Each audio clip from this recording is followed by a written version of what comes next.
kami para asatid di Pekanbaru atau di mana bertanggung jawab. Kami bilang Wahabi sesat. Kalau Wahabi gak terima, temui kami. Terserah. Allahu Akbar. Allahu Akbar. Jadi kita gak mau remang-remang. Di dalam hadis sabda Rasulullah SAW, malam yahtamma bi amril muslimin falaisa minhum. Siapa yang tidak peduli, siapa yang tidak perhatian dengan apa-apa yang menimpa kaum muslimin, maka dia bukan termasuk golongan mereka.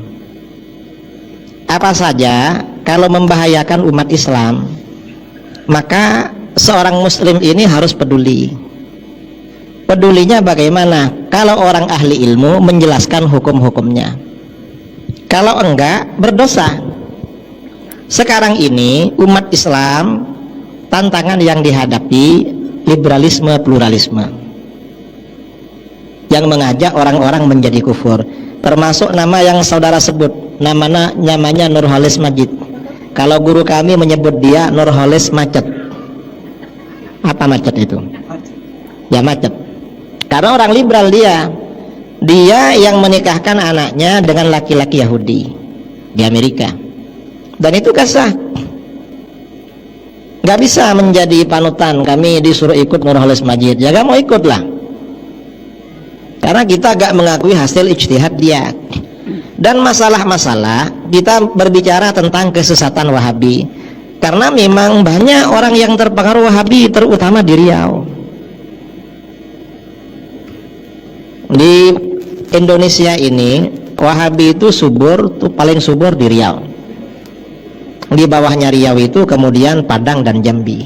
Ada segitiga di Indonesia: Riau, Sumbar, Jambi. Segitiga. Wahabi main-main di situ. Karenanya ya ini harus kita ingatkan. Mengapa? Para ulama dulu begitu. Dulu di Mesir, penduduk Mesir itu sering menjelek-jelekkan Sayyidina Utsman bin Affan. Penduduk Mesir gak suka sama Sayyidina Utsman. Akhirnya ada kawannya Imam Malik, namanya Imam Al-Laits bin Sa'ad.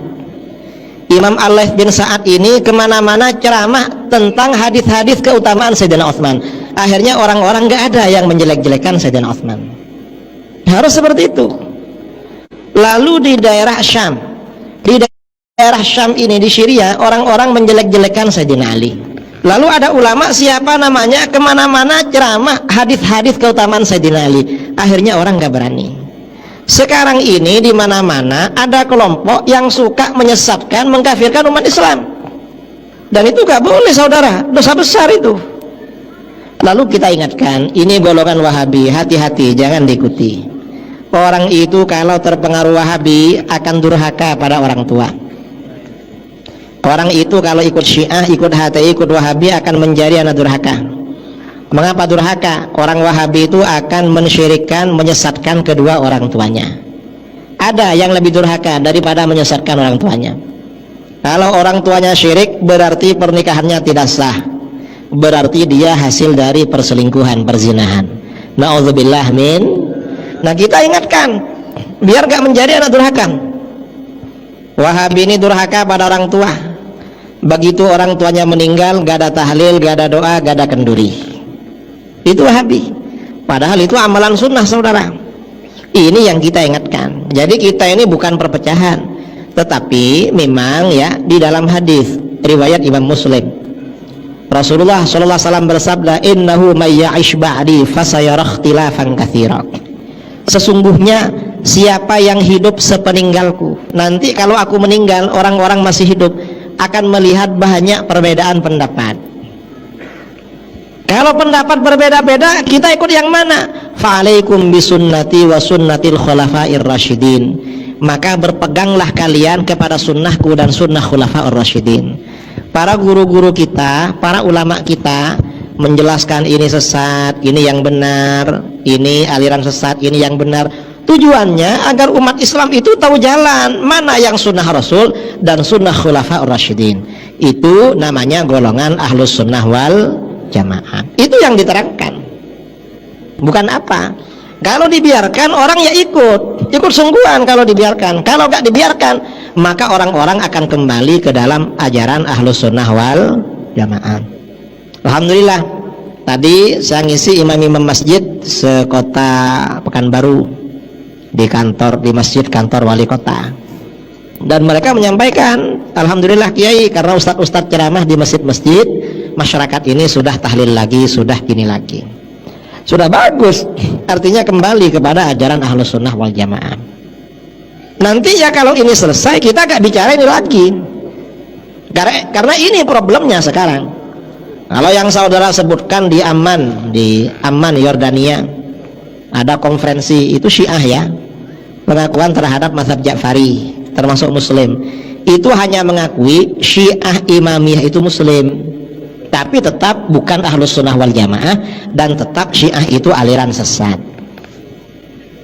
Masalah saling hormat menghormati ya kita menghormati, tapi kalau masalah ilmiah, kalau keilmuan bukan kehormatan, tetapi bagaimana diaflorkan secara terbuka mana yang benar, mana yang salah.